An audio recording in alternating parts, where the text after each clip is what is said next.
에베소서 2장 8절에 보니까 은혜를 의하여 믿음으로 구원을 받았으니 구원은 너희에게서 난 것이 아니오 하나님의 선물이라 했습니다.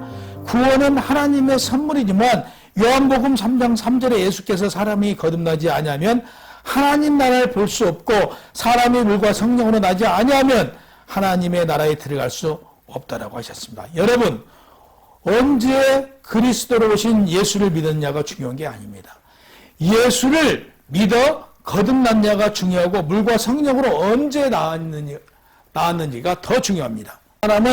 이전의 사람은 죽고 그리스도와 함께 십자가에 죽고 십자가에서 다시 부활한 사람으로서 부활한 사람은 영원하신 하나님께서 썩지 않으심과 같이 우리도 하나님께서 예수 그리스도를 죽은 자 가운데서 부활하신 것 같이 우리도 부활하여 예수 그리스도가 제자들에게 보이신 것 같이 우리도 똑같이 썩지 않고 우리의 육신과 영혼이 정말 보일 수 있다는 사실입니다. 예수 그리스도가 십자가에서 부활하시면 누구를 위해서 예수 그리스도가 십자가에서 죽고 3일 만에 부활하였습니까? 그 증거를 우리에게 보이신 거고 우리가 훗날 예수 그리스도와 같이 십자가에 죽고 부활하심을 증거해 주신 내용이라는 사실입니다.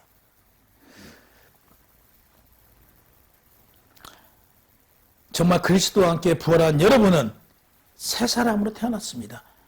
여러분에게는 이제는 율법이 필요 없습니다. 우리는 율법이 필요 없는 사람들입니다. 그래서 17절에 보니까 영원하신 왕 썩지 아니하고 보이지 아니하고 홀로 하나이신 하나님께 존귀와 영광이 영원토록 무궁할지어다 아멘하고 말씀합니다. 18절에 보니까 아들 디모데야 내가 내게 이 교훈으로서 명하노니 전에 너를 지도한 예언에 따라 그것으로 선한 싸움을 싸우며 여기서 선한 싸움은 사단과 마귀와 악한 영들과 싸움을 뜻하는데요. 에베소서 6장 11절과 12절에 보면 하나님의 전신갑주를 입으라. 우리의 씨름은 혈과 육을 상대하는 것이 아니오 통치자와 권세자들과 이 어둠의 세상 주관자들과 하늘에 있는 악의 영들을 상대함이라고 했습니다. 악한 영들과 싸워 이기려면 우리의 능력이나 우리의 힘으로는 불가능합니다. 성령의 힘을 입어 성령으로 전신갑주를 입어 말씀으로 전신갑주를 입어 성령으로 충만함으로 말미암아 이들과 싸워 이길 수 있습니다. 그러기 위해서는 무엇해야 돼요? 늘 성령으로 충만을 입어야겠죠. 성령으로 충만함을 입을 수 있는 시간들은 오직 믿음입니다. 믿음을 통해서 성장하고 기도와 예배를 통해서 성령으로 충만함을 입을 수 있는 것입니다. 그래서 우리는 기도에 또 예배에 우리는 소홀해서는 아니 된 것입니다.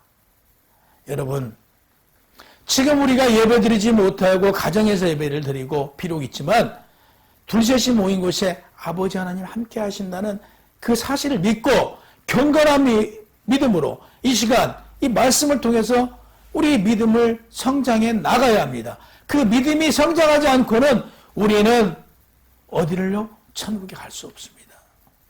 천국에 가려고 보면요 전신갑주를 입어야 합니다. 오늘 이 시간 말씀으로 기도로 예배를 통해서 전신갑주를 입으시는 여러분이 되시기를 소망합니다. 19절에 보니까 믿음과 착한 양심을 가지라고 합니다. 어떤 이들은 이 양심을 버렸고 그 믿음에 관하여 파산하였느니라. 신앙생활은요 교리에 대한 믿음만으로는 어렵습니다. 신앙생활은요 윤리와 도덕적인 삶이 함께해야 합니다. 본문의 믿음은요 성도의 삶에 대한 신앙을 말하고요 착한 양심이란 윤리와 도덕적인 차원을 말합니다. 신앙인은 믿음과 착한 양심 중 한 가지만 실패하더라도요 그 삶은 실패하고 망합니다. 신앙상의 실패는 지적인 차원보다 윤리적인 실패가 더 많다고 합니다. 최근 언론에 보도된 신천지 사건을 보아도 우리는 알 수 있지 않습니까?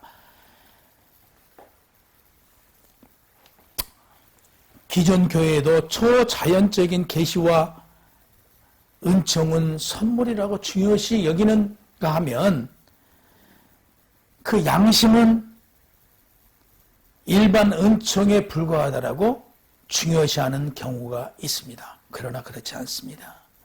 양심은 성도의 올바른 삶을 살아가는 데 있어서 필수적인 것입니다. 그렇기 때문에 믿음과 양심은 결코 분리될 수 없습니다. 성도의 삶이 구원과는 관계가 없지만 거듭나지 아니하면 하나님 나라를 볼 수 없고 분명히 물과 성령으로 나지 않으면 하나님 나라에 들어갈 수 없다라고 했습니다. 그러므로 우리는 정말 믿음과 윤리와 도덕을 저버리는 그런 행위는 우리에게 있어서는 안 됩니다.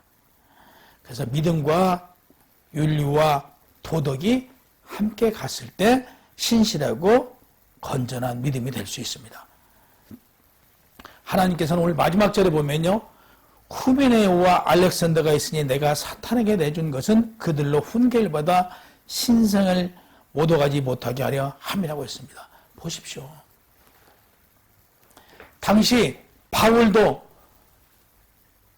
정말 그 올바르지 않는 삶을 살아가고 교회를 흔드는 자들에게 있어서는 교회가 결코 용서하거나 용납해서는 아니 된다고 합니다. 지금 오늘 그 마지막 절에 보면 후메네오와 알렉산더 그들은 사탄에게 내줘 버렸습니다. 그러듯이 교회 안에서 우리가 온전하지 못하고 우리가 믿음이 흔들리고 믿음이 흔들리다 못해 우리가 퇴색되고 또 윤리와 도덕이 무너지면 교회에서는 이를 그냥 두고 봐서는 아니 된다는 내용입니다. 교회에서는 훈계하고 정죄하고 정의 안 되면 어떻게 해요? 내보냅니다. 여러분, 우리의 믿음은 교회 안에 덕이 되고 예수의 복음을 전하는 일꾼으로 우리가 선택되었기 때문에 어떠한 경우에서든지 믿음이 흔들린다거나 윤리와 도덕이 무너져서는 안 됩니다. 그래서 오늘 우리는 믿음을 지키고 착한 양심과 진리를 수호해야 합니다. 삶의 모범이 되어야 합니다. 오늘 이 시간 우리는 다 같이 다시 다짐합니다.